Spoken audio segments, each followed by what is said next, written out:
LSG, was it pretty well drilled in terms of the systems in place, or was it, let's say someone has a niggle and then it's just all panic stations? Everyone's like, oh God, what do we do?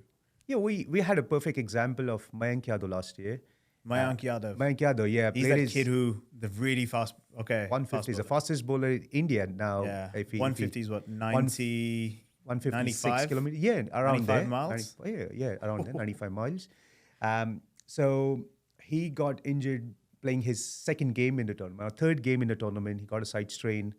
And, he was a big hype last year. In fact, even now, this year is like a big name. Everyone's right? just waiting for him. Yeah. Absolutely. And they're all checking on that, with that speed gun. machine as what is he bowling at. So last year when things happened with him, he got injured. So obviously it puts everyone in panic in a way. Okay, what happened? What went wrong? A lot of questions asked. Is it the bowling? Is it something else? What's happening? How do we then go about the plan?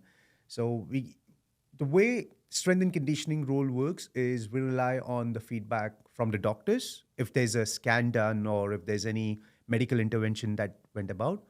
Second, we wait for the feedback from the physio as what they think is a contraindication, what need not be done in this scenario.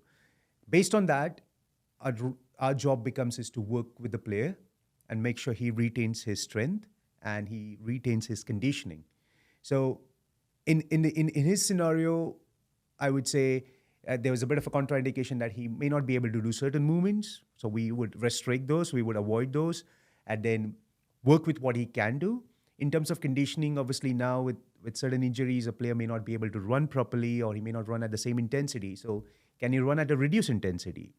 If reduced intensity are painful, then can he do like a modified training, like different modality, like bike? Or can he do some other thing, like an elliptical? So, you start finding ways to modify things. That's how the strength and conditioning would work, working with the athlete who undergoes rehabilitation, who has gone through any sort of major injury, and then sort of work in conjunction with his rehab program that he's doing with the physio. So there will be a point that he would progress from the rehab standpoint.